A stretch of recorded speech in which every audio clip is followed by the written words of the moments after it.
Greetings everyone, welcome to Music is a Journey. I'm Peter and this is take 2 of this video. I had a cat on my shoulders, I had a cat knocking things over behind me, and I was getting all tongue-tied and twisted.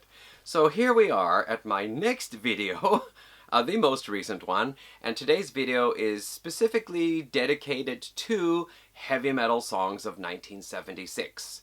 Now, 3 points to make. First of all, this could possibly be the first video in a series. I've been thinking now for the last several months to do a video series called If I Were a Headbanger In, and then picking any years prior to 1980 or 1979. So if I were, a headbanger, a person who really loved heavy music, heavy rock, heavy metal, whatever you want to call it, in that specific year, what would be 10 of my favorite songs? I had this idea, it was just going to be one of those things, maybe I'll start it sometime, and it's not that I was going to do year by year, just I would do a year whenever I felt like it. However, a couple of weeks back, I saw a video of Gary's, on his channel, of physically formidable rock and roll. It's not physically formidable, is it? No, Gary recently injured his back. Physically feeble? Nah, Gary's a tough guy. He's not that feeble. What was it now? Physical... Full frontal female rock and roll. No, that's not it. Physically fit. Full contact rock and roll. No, wait a minute.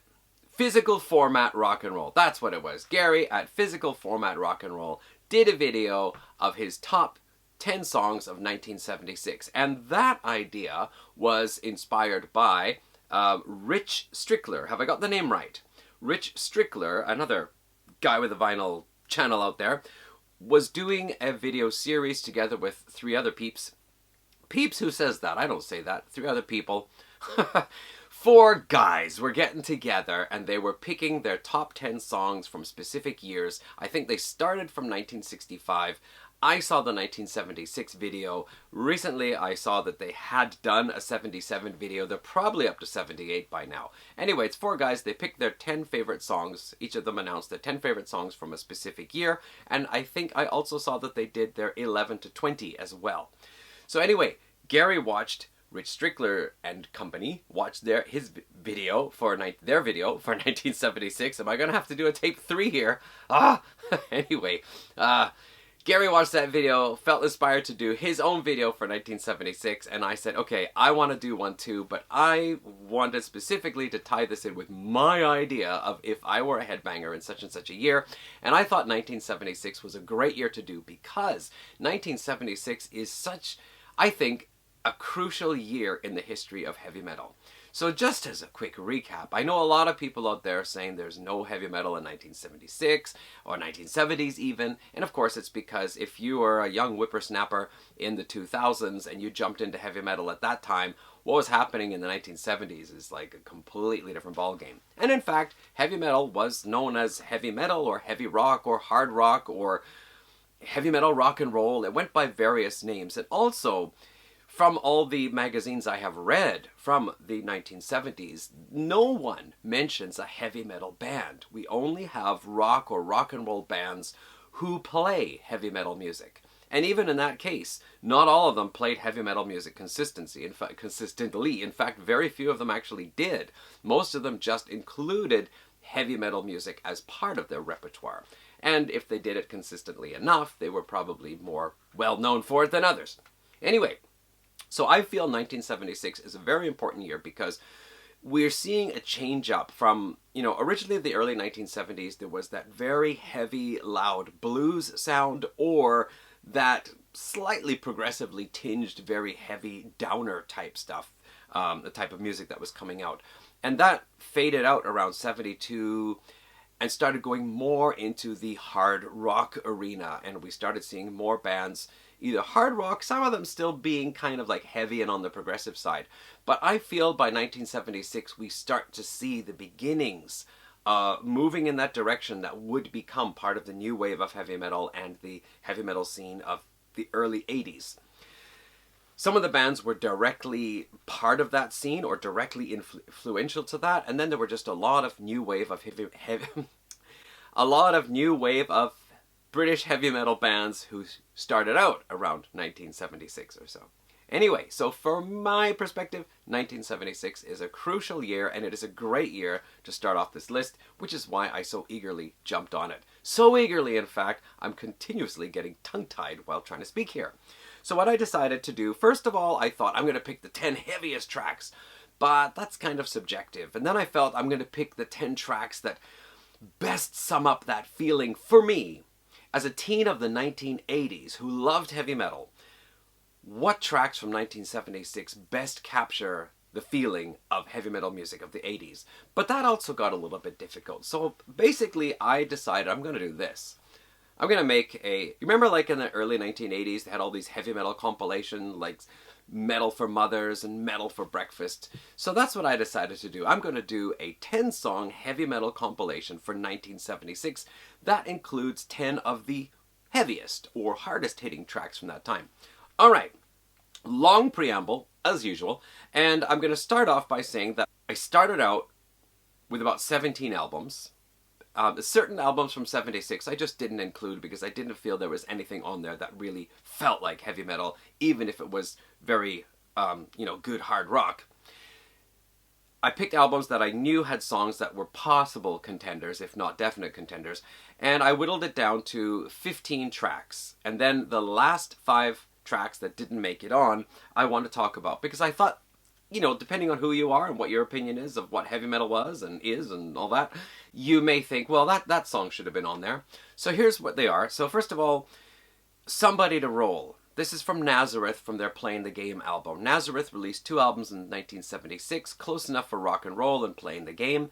And while both of them have some good hard rockin' tracks on there, I felt Somebody to Roll was actually the heaviest of the lot. It is a straightforward chugging riff and a plodding, steady drum beat. And Dan McCafferty's vocals are, of course, that raw-throated, rough, hard rockin' scream that he can do is just, top of the heap there, really, amongst powerful hard rock vocalists of the 1970s. But I felt the slide guitar was just a little bit too much, steering the song in a bluesy kind of direction. Now, if we're talking about 1969 or 1966, maybe a lot of blues-influenced songs fit the bill for those years. But for 1976, I think it's safe to say we can move away from the blues. Another track was actually from Thin Lizzy. They released 2 albums in 1976, Johnny the Fox and Jailbreak, and there are some great tracks there. Of course, the track Jailbreak is an excellent, excellent hard rock song. From Jailbreak, I thought Warriors or Emerald were contenders, but I felt Emerald, while it had more of a heavy metal type musical approach, it just didn't have the sonic impact that I was looking for. And Warriors had more of the sonic impact, but had less of a heavy metal feel. Over to Johnny the Fox, and that album is a pretty solid hard rockin' album through and through just about. There was track after track that included moments or riffs or drum things, whatever, that I just thought, wow, that really is awesome. But in the end, I couldn't find a song that I thought, that's exactly what I'm looking for. So unfortunately, nothing from Thin Lizzy fits on my list here. Next up, Blue Oyster Cult from Agents of Fortune. Don't Fear the Reaper would probably be the most logical pick. Now, it is a very delicate and gentle song through the most part, but it is also a haunting song, and lyrically it deals with eternal love. Not just hot, passionate love, but, eternal love, including into the afterlife. It includes death. It includes despondency, despair, and a bit of the paranormal as well. And then it has that fantastic, heavy, bombastic middle section with very serious vibes to it.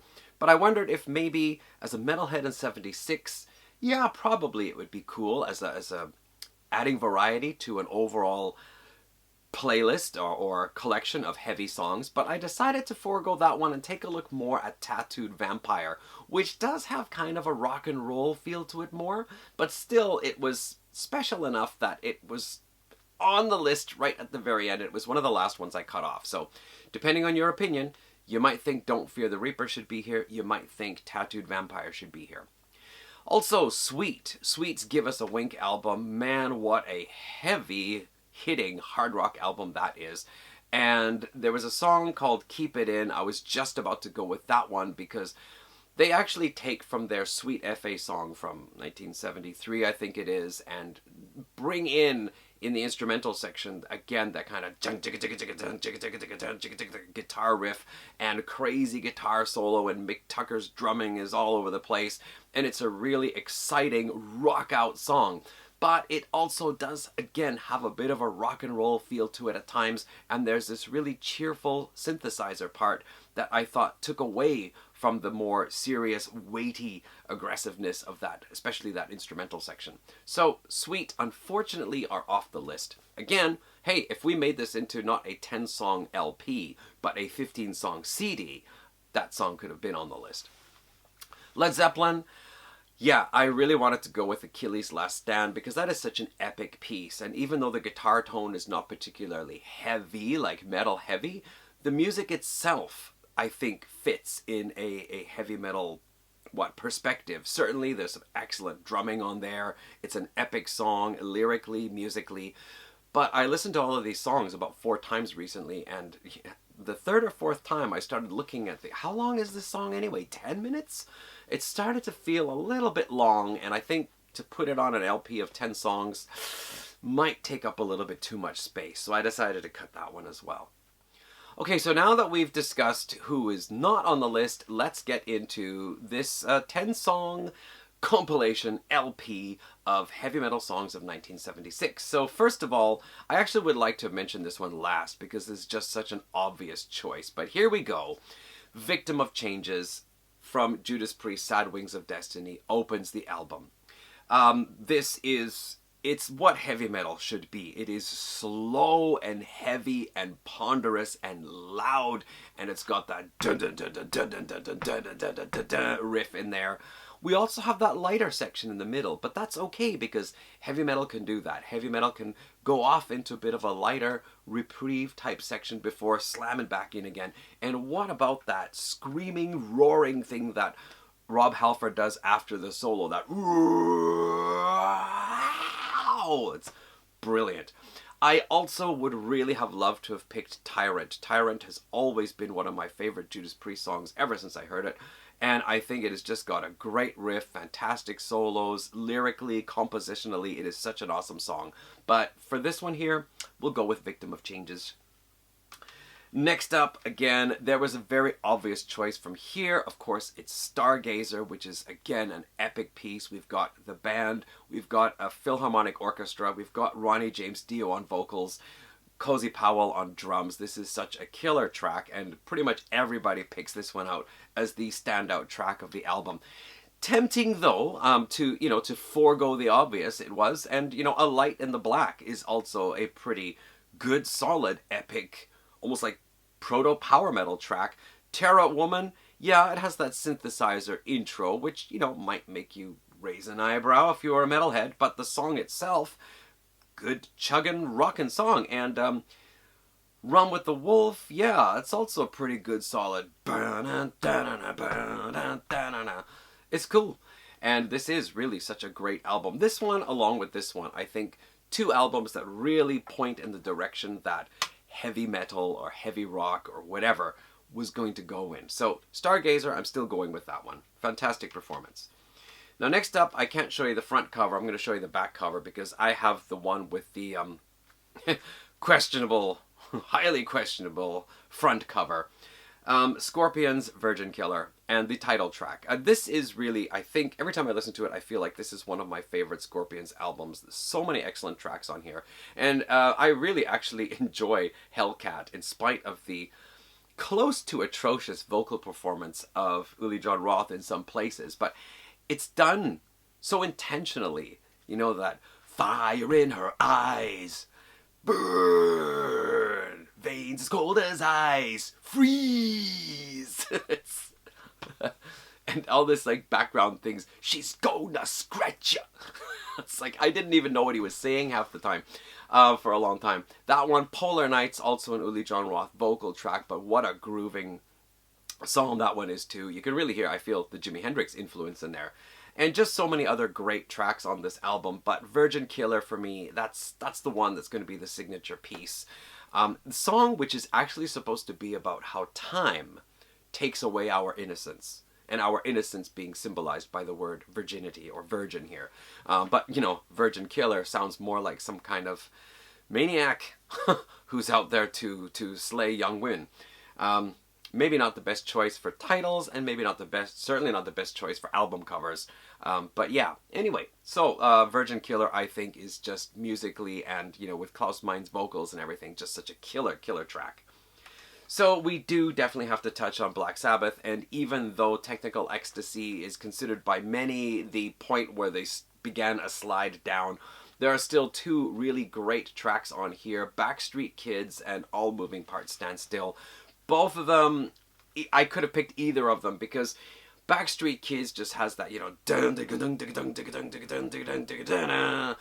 heavy chugging, good pace feel to it. So great track that is. But I decided to go with All Moving Parts Stand Still because it's a little bit slower and still has that, you know, a little bit reference to the old school heavy metal, that first wave heavy rock type of stuff from the early 70s, and then it breaks into some different changes. So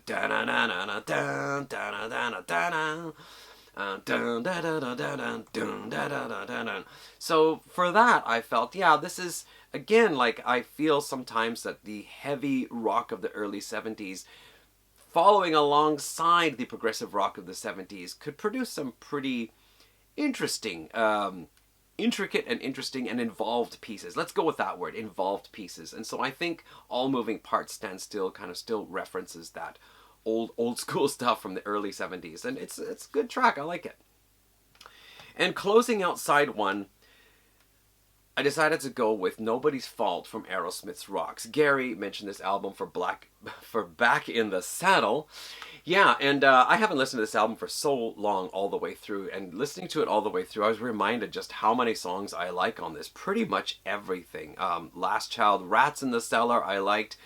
Sick as a Dog, what a catchy song that is. Combination, just a hard rock song, but more of a heavy downtone, not down-tuned, but, you know, moody feel to it. A great guitar sound.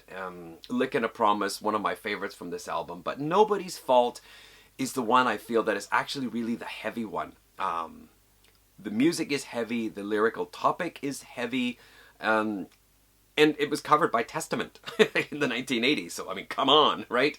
The only drawback to this one here, just taking it straight from the CD, is that Sick as a Dog it segues into this. And so at the very beginning where you get these, you know, guitar notes fading in, you have the rhythm of Sick as a Dog going out. So you need to, like, either get the original master for just Nobody's Fault, or you have to cut the first few seconds off.